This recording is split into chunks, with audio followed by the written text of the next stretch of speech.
सर्वगुण संपन्न रहने के धनी मंच पर विराजमान सम्मेलन ग्रामवासी और दूर दूर से आए हुए प्रबुद्ध धर्म के सज्जनों, श्रद्धामूर्ति माताओं, बहनों,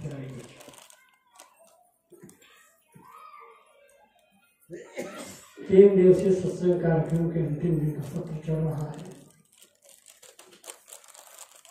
श्रद्धांजलि सभा के रूप में यहाँ पर सब बैठे हुए हैं।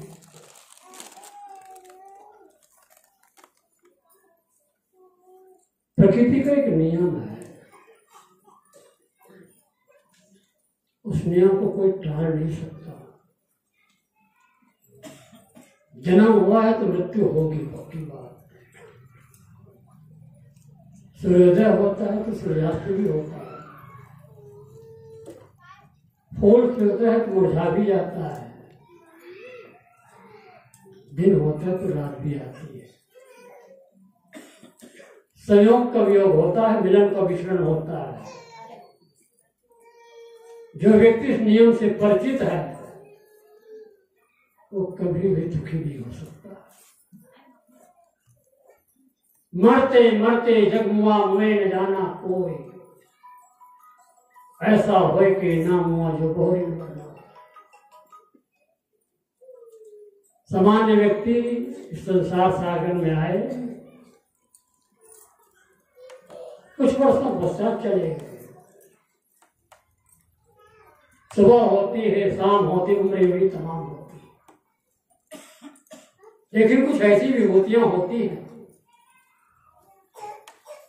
जिन महापुरुषों को आज भी याद करते हैं।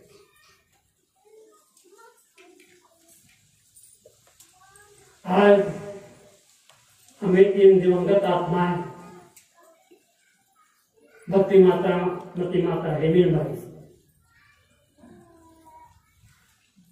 कई वर्षों से अस्वस्थ चल रही थी। मैं बीच बीच में उनके दर्शनार्थ आया करता था। बड़ा बड़ा पूरा परिवार। और मैं सबसे ज्यादा खुश इसलिए हूं कि जो भक्ति भावना माताओं ने इस परिवार में समाई थी, जो कहते हो भाई खिलानंद जी ने बरकरार बना रखा। आज खिलानंद जी एक ऐसे सुपुत्र मिले उनको, मैंने खुद देखा है सेवा करते करते करते उनके परिवार, उनकी खिलानंद की श्रीमती पद्मा देवी, पूरे परिवार उनको समर्पित थे। अभी पिछले साल मैं आया इधर खमरिया भाई बलदेव जी के, मुझे पता चला कि माता काफी अस्वस्थ चल रही, मैं उनके दर्शन करने चला और उनके जैसे मैंने उनको देखा तो ऐसा लगा कि लगता शरीर बहुत कमजोर रह पाएगा। फिर कब आगे से आएगा, मतलब फिर आऊंगा। वो दिन मुझे याद आते हैं। चले गए, हम उनकी याद कर रहे हैं। हम और आप भी कुछ दिनों में चले जाएंगे, हमारे पीछे वाले भी याद करेंगे। इस संदर्भ में अक्सर मैं कहा करता हूं अपने व्याख्यान के दौरान, बुद्ध जयंती मनाते हैं, महावीर जयंती मनाते हैं, गांधी जयंती मनाते हैं, कबीर जयंती मनाते हैं, कृष्ण जयंती मनाते हैं। आज हजारों हजारों वर्ष होने के बावजूद भी वे जीवित हैं अपने गुण कर्मों के माध्यम से। आज इस भरा पूरा परिवार में भक्ति भावना से अंकुरित और संस्कार बिल्कुल सामने आ रहा है कि कितना सुंदर परिवार रहा है। मैं इस संदर्भ में भगवान बुद्ध की विशेष याद किया करता हूँ। इस संदर्भ में सबसे ज्यादा भगवान बुद्ध की याद करता हूँ। रोगी देखा, बूढ़ा देखा, मृतक देखा, चौथी बार सन्यासी को देखा। लेकिन डॉक्टर अम्बेडकर को जब मैंने पढ़ा, भगवान बुद्ध और उनका धर्म, भगवान बुद्ध और उनका धर्म, डॉक्टर अम्बेडकर की लिखी हुई पुस्तक मैंने देखी, पढ़ी। फिर बेकार की बात, 17 वर्ष उनकी शादी हो चुकी थी, 12 वर्ष पत्नी साथ में थी, 29 वर्ष उन्होंने घर छोड़ा है। अभी तक रोगी नहीं देखा, बुढ़ा नहीं देखा, अभी तक नहीं देखा। अब हम तो पुस्तक में जो लिखा है या संतों ने जो कहा है, मास्टरों ने जो पढ़ा हुआ हम पढ़ते हैं। तो उन्होंने वैराग का कारण क्या बताया है, थोड़ा आप लोग भी सुन लीजिए 2 मिनट। हालांकि जल्दी अभी सूचना मिली कि 2 बजे समापन भी करना है। पहले तो फिर सूचना मिली थी कि नहीं 3 बजे समापन करना है, फिर सूचना मिली 2 बजे समापन करना है। अब मैं जल्दी समेट रहा हूं। कोहली वंश की पत्नी आई हुई थी सिद्धार्थ, और ये शाक्यवंशी थी। शाक्यवंशी और कोहली वंश के बीच में रोहिणी नाम की नदी बही थी। नदी के पानी को खेतों में प्राणों प्रतिवर्ष विवाद हो जाता था, हत्या हो जाती थी, तमाम मारपीट हो जाती थी। शाक्यवंशी जो सेनापति महोदय थे, उन्होंने सभा बुलाई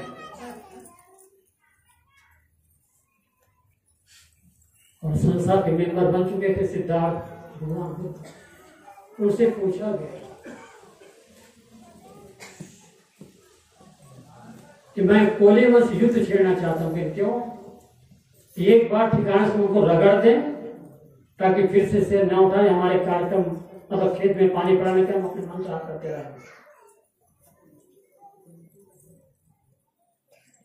तुम क्या सलाह देते हो? युद्ध नहीं होना चाहिए। युद्ध हो, मैं इसको समर्थन नहीं कर सकता। बैर से बैर बढ़ता है।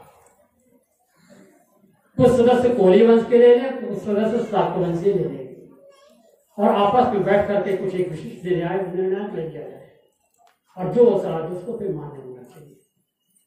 सेनापति का जन्म मैं तो नहीं मानूंगा, मैं तो युद्ध करूंगा। युद्ध करोगे मैं चला, मेरे सामने ऐसा युद्ध हो, ऐसे मारपीट की घटनाएं घटे, मरे, मैं नहीं चाहता। उसी समय छोड़ करके निकल जाने का दृढ़ संकल्प लिया। सभा में जो बातें हुई थी, निर्णय लिया मैं अब सदा सदा के छोड़ के चला जाता हूं। सभागान में जो बातें हुई, किसी ने जाकर उनकी पत्नी से बता दिया यशोधरा से। सिद्धार्थ ने ऐसा निर्णय ले लिया। संयोग से जाते समय सिद्धार्थ अपनी पत्नी यशोधरा के पास गए। सिद्धार्थ ने कहा, यशोधरा, आज सभागान में क्या बातें हुई तुमने सुना? हाँ, सब सुन चुके। आप जा रहे हैं ना? आप जाइए, मैं भी आपके साथ चले चलती, लेकिन अब चलो कैसे? पिताजी शुद्धोधन वृद्ध है, बच्चा राहुल छोटा है, पालन पोषण करना। आप जाइए और वो काम की जो आप तक किसी ने नहीं कर पाया। वो दृढ़ संकल्प लेकर चले गए। खैर, बहुत कठिन साधना तपस्या करने के पश्चात तथागत बनते बुद्ध कहलाए। तो मेरा कहने का तात्पर्य है कि कुछ ऐसी विभूतियां होती है जो आकर कुछ करके दिखा चले जाते हैं। तो आज हमारे बीच इन आत्माओं की श्रद्धांजलि सभा हम बैठे हुए हैं, भक्तिमती माता जी और हमारे क्षेत्र के प्रतिष्ठित भक्त श्री काशीराम जी। पिछली बार भाई किलानंद जी ने प्रोग्राम रखा था, 7 फरवरी को मैं आया था। विवेक साहब कहाँ है? विवेक साहब नहीं दिखाई दे रहे हैं। मिर्जा साहब, उन्होंने कहा साहब कि देवरपाड़ा मोहन गौटिया का दर्शन देते जा रहे साहब। हालांकि रात को एक लेकिन भीड़ न कर उनसे मिलकर के जाऊंगा। मेरी अंतिम मुलाकात थी। राजस्थान के बहुत लोग आए थे, फिर यहाँ से मैं देवरपाड़ा गया, उनसे मिलकर के फिर गया। मुझे गुरु जाना था। तो मैं ये कह रहा था, प्रकृति के नियम को याद रखो। पीके योग के दिल को पहले से मन में साधो, जो मिल करके छूट जाते हैं उनको कभी आ रहा जो संग में है छूटेंगे विश्वास नहीं होता है।